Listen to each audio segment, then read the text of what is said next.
Hey guys, it's your girl Kizzy Rock, and yes, Kizzy Rock is my birth given name. Happy Tuesday. Happy Tuesday, guys. I want to say hey to all my subscribers, new as well as seasoned. I got a word for you. Tap in. So guys, it's been a couple of days since I made a recording. I was traveling, and so I got back home yesterday, and so I figured I'll make a recording this morning.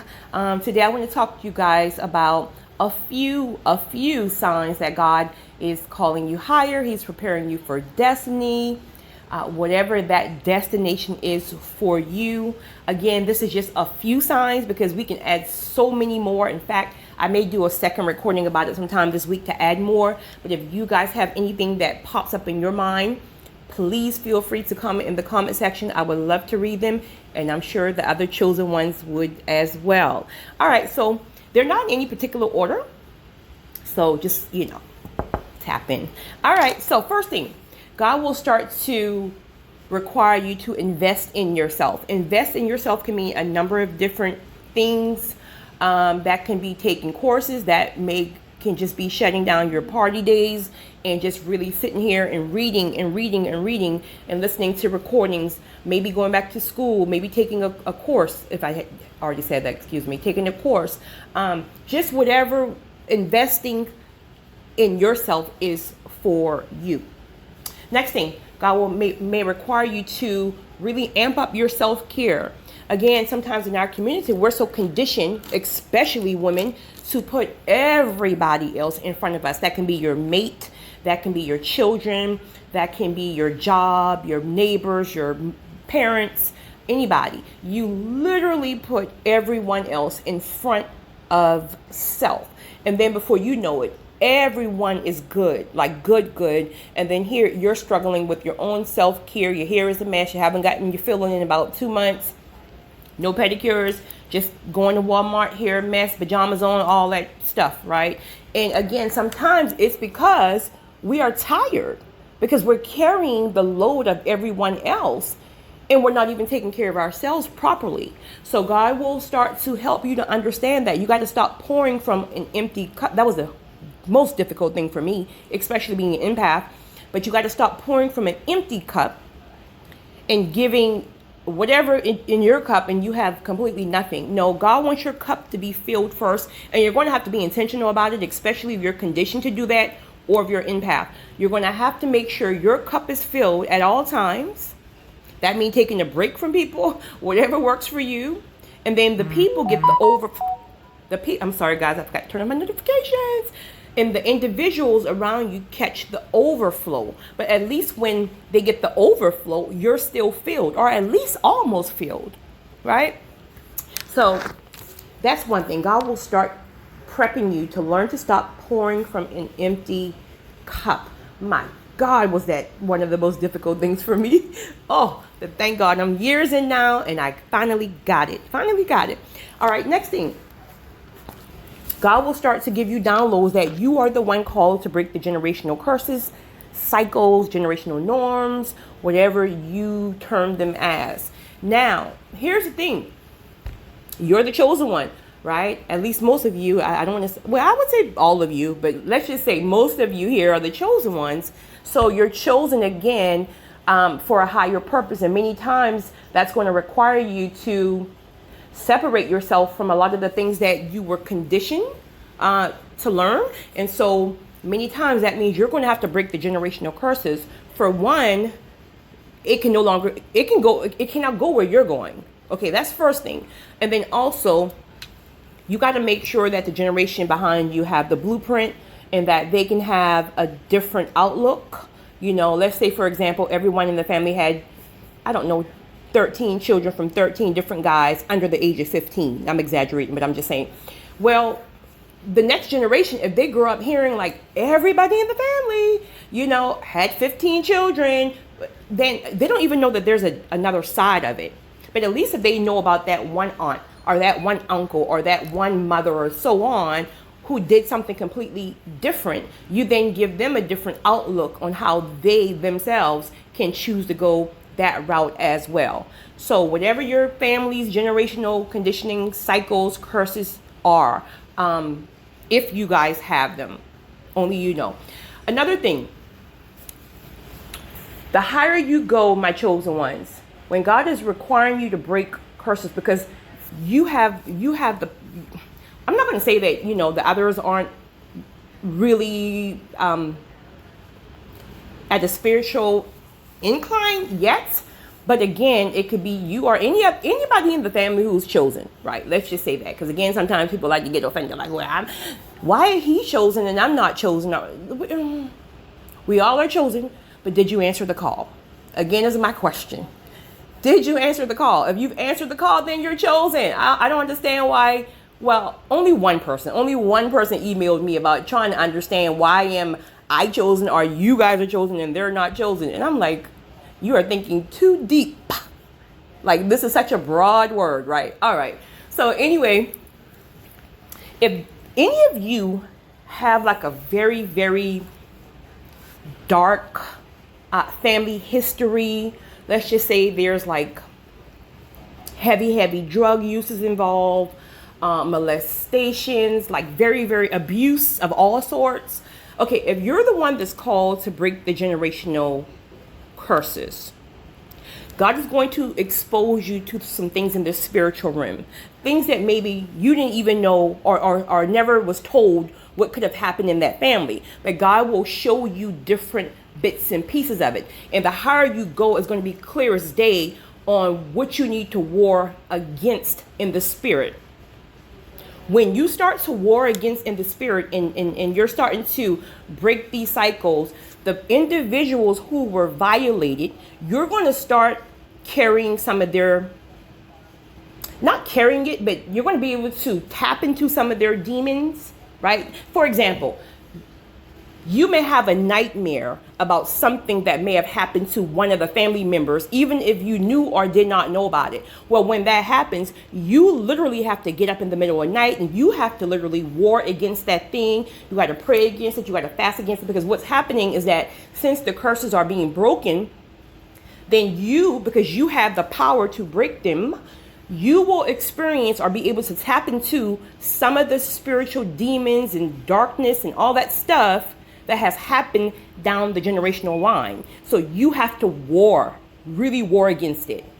And so it's almost like you have to carry it for a little bit so you can war in it, because they may not know how to war against it in order to like expel it and send it back to the pits of hell. So you're going to have to carry that thing a day or a night or whatever, but war against it, break it, send it back to the pits of hell, point blank period. And it may go on and on and on, because we're talking about generational curses. So you are warring in the spirit for generations. It's deep. It's deep. But you're called to break these cycles. And that's just one way. That's just one way. I mean, God may just require you to be the only one to go to therapy and it starts breaking from there. But you will know when you get your downloads how God wants you to war in the spirit against these generational curses and cycles. All right, next thing. God will require you to be in isolation/alone. Some of you are having a very difficult time. I read through your emails. Again, someone like me and someone like some of you who are maybe an introvert for the most part. I can be either or, but I prefer to be more of an introvert.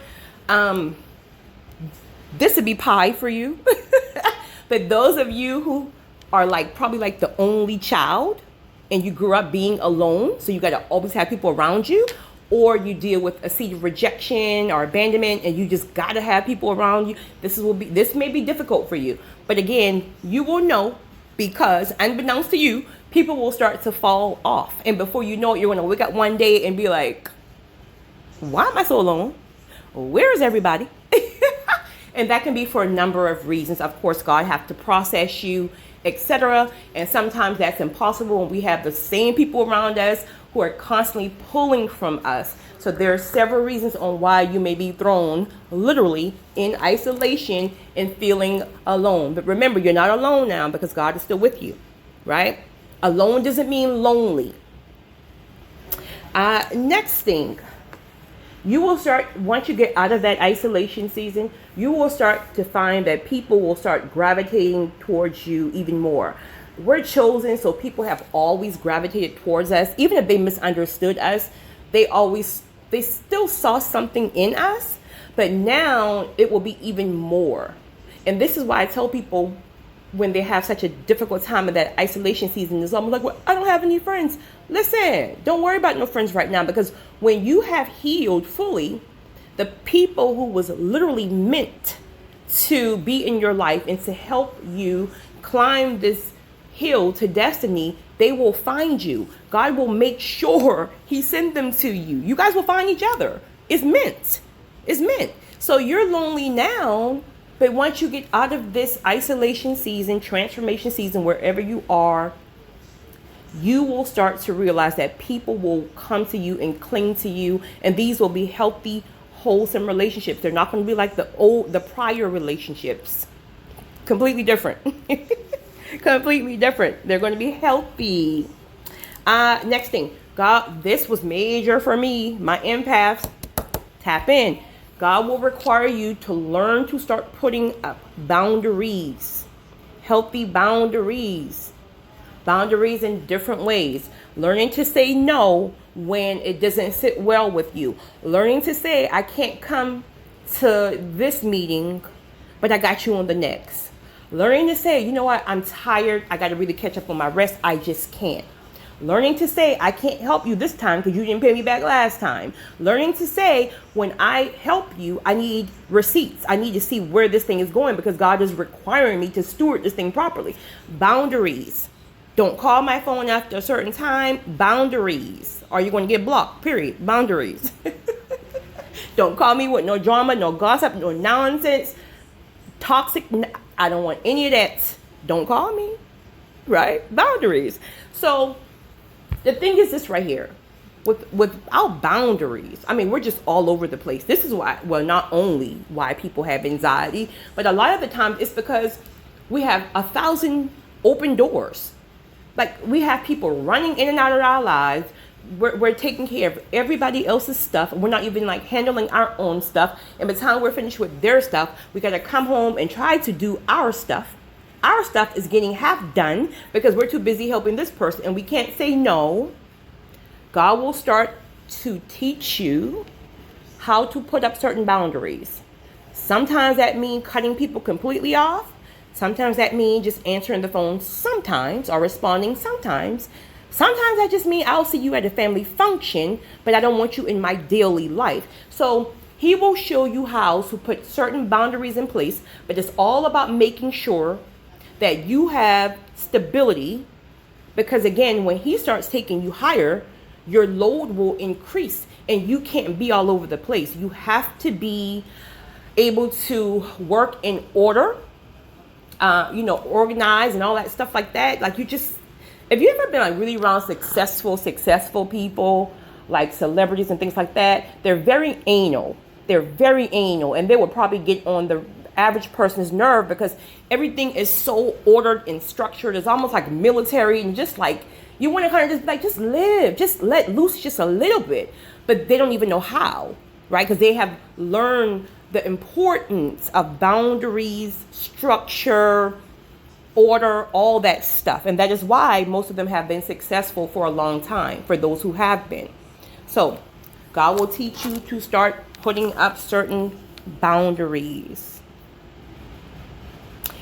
If you're single and that dude is still calling your phone at 12 midnight, talking about first of all, well, let me leave that alone. But he's telling you, okay, I'm in this quote unquote studio. I'll be there at midnight, right? But he shows up at 3 o'clock and you're still opening the door. Where's the boundaries? First of all, dude, you're not calling my phone at 12 o'clock, right? If you choose a studio, by all means, handle your business, right? But you're not calling my phone at 12 o'clock telling me you're coming up over here. Next, once you give me a time, if you say you're going to be here at, well, it won't be 12 for me, but if you say you're going to be here at 7 or 8 o'clock, let's see you at 7 or 8 o'clock. Or if you're running late, that's fine. Just call and let your girl know, right? Boundaries. Let me tell you one thing. I was telling who was I telling this to? I think I was telling somebody this on the live, my Thanksgiving give back. You have to make people respect you. You have people say things like, well, I don't know what to do because they just keep doing this, and then they don't listen. You got to make people respect you. People are not going to respect you when they realize you don't even have any boundaries up. Period. So if if I'm going to have a function and I'm doing a head count because it's based on food and this and that, and you don't even call, you don't show, like I'm just supposed to smile at you the next day and I just spent $100 on your plate and you're just like, oh, I forgot. Okay. Boundaries. Boundaries. There will be consequences, but I won't get into it. Boundaries. All right, next thing. God may require you to get fit. Again, fit is not mean you have to be a size 2, right? Fit is just what's healthy for you. What's healthy for you that you can be hopping on and off planes. You can be having events wherever God may need you. God might have you going and speak to foster homes and speak to this person where you're not out of breath every time you are trying to attend an event. So I'm not saying be fit, like be a size 2. Obviously, don't want to be a size 2, but whatever is your healthy place. That's what you know what your healthy place is, right? All right. Next thing, this happened to me. You will start to develop allergies to certain foods. It's like your body just can't even take certain foods anymore. Like I'm from South Carolina. I'm from Charleston, right? So we eat seafood breakfast, lunch, and dinner. Like, oh my goodness. And it's like lately I have started to develop like allergies against seafood and certain things that would never bother dairy. Certain things that did not bother me in the past is now bothering me. So it's like certain foods are starting to just not agree with you any longer. I don't really know why that is. Maybe some of you guys may know. Let your girl know. I don't know if that's a scripture or anything that's biblical. I don't know. But certain foods were no longer... but I still eat my seafood. I just pop a Benadryl. I still eat my seafood now. All right. Next thing, a lot of your relationships, you will realize that it's like I love you, but we have nothing in common anymore. It's crazy. It's like the people who you have the most, like these were your day ones, right? Well, you always still keep your day ones there, but the point is, it's like you just don't have anything in common anymore. So like before you guys could go out, you could hang out and just everything was laughs and fun. And now it's just like, how did we even waste time doing this all these years? Like, I don't even find it funny anymore. Like, so a lot of your relationships, it will just and coronavirus also help with that because you didn't get to see a lot of people for a period of time. So it kind of just naturally grew apart anyway.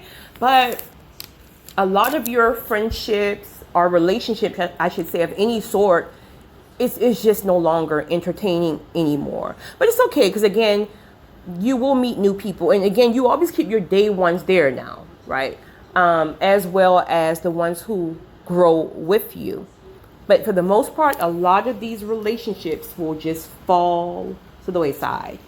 Next thing, you will realize that God is starting to challenge you to more spiritual inclination. Now, whatever that is for you, that could be fasting, that can be reading your word, that can be listening to recordings, that can be nature, whatever works for you and how you connect spiritually, then you will feel a pull to do that more and more so you can get more knowledge when God is calling you higher. Next thing, God will start to child. It took me about 3 days to even act like I even heard God. But God will start to require you to forgive. Again, forgiveness does not equate to reconciliation. Just because you forgive someone, that person does not have to be back in your life. If you choose to, fine. But there's this misconception that if you forgive someone, we're all back cool. No, it's just not. When I see you, hey, how you doing? But you're not back in my life like that. But he will require you to start forgiving. He will tell you how to do that. If that's meeting up to have that one last conversation, If that means making a phone call, if that just means whatever, he will tell you if that is what he's requiring you to do. But it will not leave you alone. It will keep nudging. He will keep nudging at you that you need to forgive this person for, again, and it's for you. It's for you, right? Because you want to release that so you are not carrying around all this heavy weight when you are attempting to go to destiny. How are you climbing these mountains and climbing these ladders and you have 50,000 backpacks of baggage of unforgiveness, etc.? So this is all about releasing these things so you can go higher and you're not stuck and stagnant. So next thing, God may require you to relocate. This is for different reasons, of course, but just to kind of name a couple, it just may be that whatever your purpose and your destiny is, it's just where he's going to be sending you. Again, a lot of times our target audience are just destiny. It's just not the place where you grew up. Maybe it is for some, but if he's requiring you to relocate, it could be because your destiny is not tied to where you currently are, or your spouse may be where he's called. If you're seeking kingdom partnerships and marriages, your spouse may be where he is calling you to, as well as there are times where conditioning will have you so stuck that you can't break away from family and friends you grew up with, even if they're toxic, even if they're holding you back, even if you're trying to get them to open their eyes to understand that it's more. We have to stop doing that. It's almost natural because it's almost like you want your people to come with you, but only you can see. They can't see what you see. That's your destiny. That's your vision. So we got to stop trying to pound it into our friends from 20 years. Like, oh my goodness, God have shown me this. Come on, girl. We got to go higher. Everyone can't see what you see. So if you're having a hard time releasing toxic people who's constantly pulling at you, could be family as well, then sometimes God will have you to relocate to give you a fresh start. For you can understand that people will make it without you. So you're conditioned to think that, oh, if I leave, no one will be able to make it because I'm the one who picks up all the grandkids from school. I'm the one who everyone calls to for when they're hungry and they come over in my pantry for dinner and all this other stuff. When you listen, people will always find a way. First of all, they don't even appreciate you most of the time when you're doing all that stuff anyway. They don't even appreciate you. So sometimes God will pull you away. So for one, you're not dealing with all that heaviness. Also, so you can stop paralyzing them and they can learn on their own. And also when he's trying to pour things in you, he can't do it, because you got too much distractions going on. All right, next thing, your current job will probably no longer fulfill you. You may have loved that job for the last 20 years, last 5 years. It was your dream job. And now when you pull up there, you're like, this ain't it. This ain't it. And so it's almost like he's giving you several signs over time to go ahead and leave that job because he has higher and he has more for you. But of course, sometimes stepping out on the unknown is not all that comfortable. So you decide to stay. So, okay, he's going to go ahead and dry that thing up. He's going to dry it up where you no longer likes it. And if you keep on, eventually he's going to cause you to lose it anyway, if he really, really is calling you. But he's trying to pull you to purpose. So it's almost like you are investing most of your time, or not all your time, within your 9 to 5 or whatever your job is, where he wants you now to be spending most of your time in purpose. And so I think sometimes people have a hard time with that because they feel like, well, but this pays my bills. Purpose will pay your bills too after a while. So even if you're not, even if you're not ready to leave, maybe drop down to part-time where your job is not burning you out, and then you can still have time to work on purpose, or make a commitment to say, all right, on the weekends, I'm not going anywhere. I'm just going to work on purpose. I'm going to write this book, whatever you got going on, but ask God first. He will tell you how to handle it. He may say leave completely. He may say part-time. He may say between you and him. Next thing, People, listen, the people that he brings into your life after your season of transformation, you talking about iron sharpening iron. Listen. Ooh. Okay, he's going to start bringing people into your lives who are going to challenge you. Because remember, you're going higher. So you don't even know what exists at higher. All you know is the level you came from.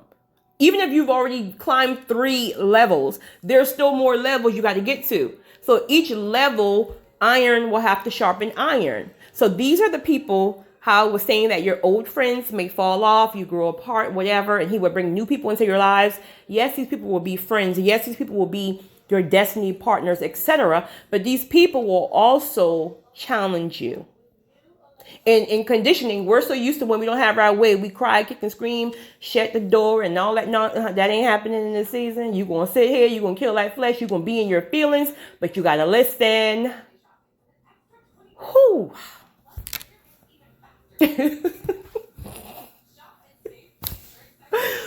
Whew. Okay. All right. Okay. Next thing, I think it's the last thing. Speaking of that, the people that he brings into your life to sharpen you, he's going to also teach you the importance of honoring and respect the people that he has specifically designed for your destiny. Whoever these people, these can be friends, these can be a new spouse or whoever. It's going to be important that you understand the importance of honor and respect. It's funny how we can try to, quote unquote, respect the people at the prior level who didn't even deserve respect, but we're sitting here trying to like do the right thing or trying to this and that. But then the people that God sends in our lives, we want to sit here and just give a hard time to, not understanding that these people were literally ordained for your life.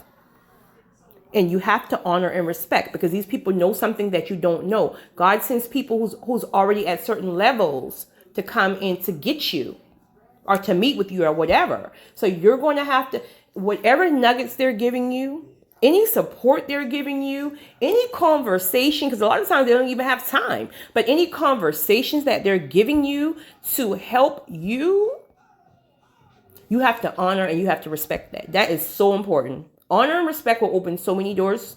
Honor and respect will show God that you are teachable and that when he takes you even higher, you won't sit there and walk in the room and try to